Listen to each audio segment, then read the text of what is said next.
السلام علیکم ورحمۃ اللہ وبرکاتہ۔ حضرت علی رضی اللہ تعالیٰ عنہ نے فرمایا، جب تم دنیا کی مفلسی سے تنگ آ جاؤ اور رزق کا کوئی راستہ نہ نکلے تو صدقہ دے کر اللہ سے تجارت کر لیا کرو۔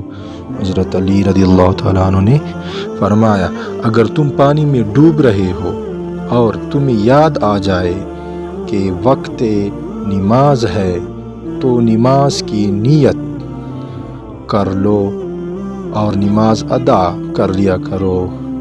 حضرت علی رضی اللہ تعالیٰ عنہ نے فرمایا، جو شخص تمہارا غصہ برداشت کر لے اور ثابت قدم رہے تو وہ تمہارا سچا دوست ہے۔ حضرت علی رضی اللہ تعالیٰ عنہ نے فرمایا، زبان کا وزن بہت ہی ہلکا ہوتا ہے مگر بہت کم لوگ ہی زبان سنبھال پاتے ہیں۔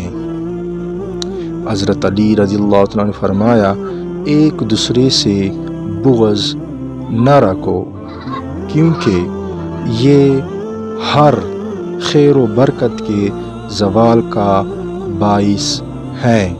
حضرت علی رضی اللہ تعالیٰ نے فرمایا، جب تم دنیا کی مفلسی سے تنگ آ جاؤ اور رزق کا کوئی راستہ نہ نکلے تو صدقہ دے کر اللہ سے تجارت کر لیا کرو۔ حضرت علی رضی اللہ عنہ نے فرمایا، اگر انسان کو تکبر کے بارے میں اللہ کی ناراضگی اور سزا کا علم ہو جائے تو بندہ صرف فقیروں اور غریبوں سے ملے اور مٹی پہ بیٹھا کرے۔ حضرت علی نے فرمایا، کسی کا عیب تلاش کرنے والے کی مثال اس مکھی جیسی ہے جو سارا جسم چھوڑ کر صرف زخم والی سے پر